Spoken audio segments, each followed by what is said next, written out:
This just in, Europe is facing one of the most intense moments of the Cold War so far. In April 1948, the Soviet Union began what is now known as the Berlin Blockade, a year-long crisis that put millions of lives at risk. After World War II, Germany was divided into East and West sectors. Berlin, although located on the inside of Soviet-controlled East Germany, was divided among four countries: the United States, Great Britain, France, and the Soviet Union. But Soviet leader Joseph Stalin wanted complete control, so the Soviet Union blocked all land and water routes into West Berlin.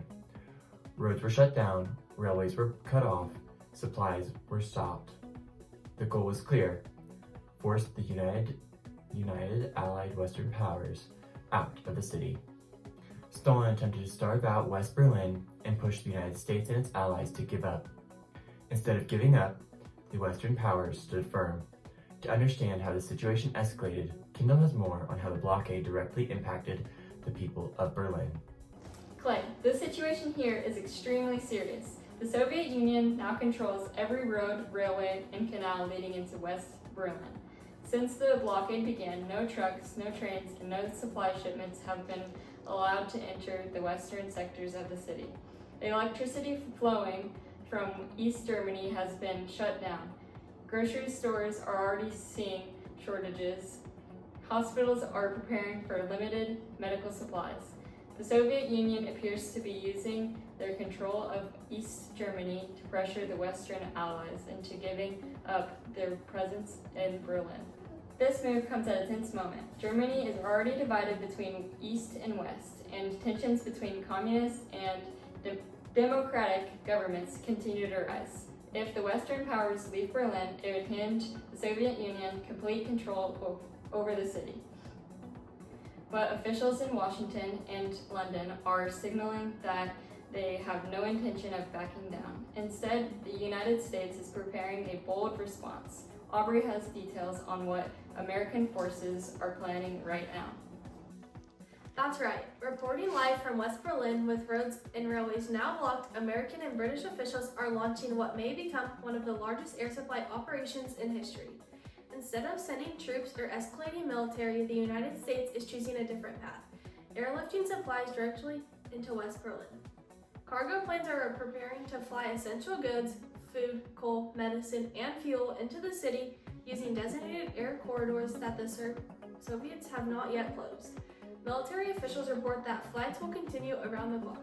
If successful, planes could land every few minutes, delivering enough supplies to keep the population alive despite the blockade. This is an enormous logistical challenge. Pilots will have to fly through narrow air routes, unpredictable weather, and constant pressure. But the message from the United States is clear: West Berlin will not be abandoned.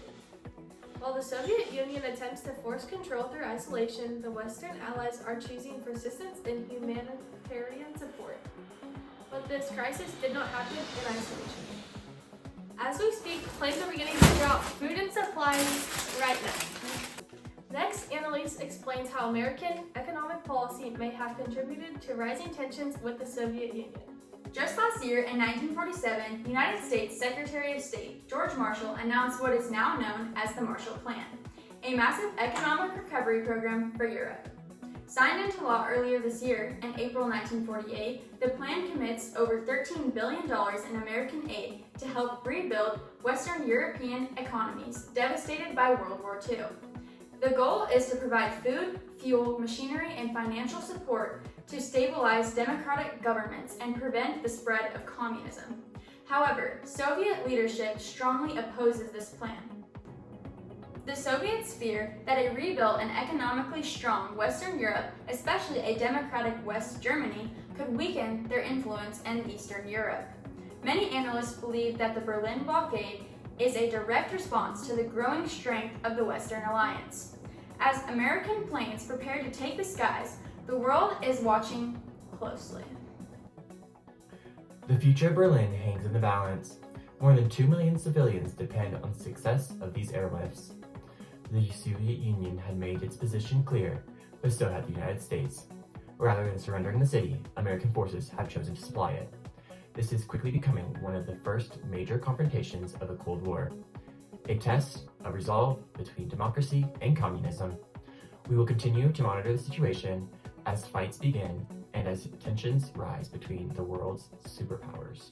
For now, all eyes are on Berlin.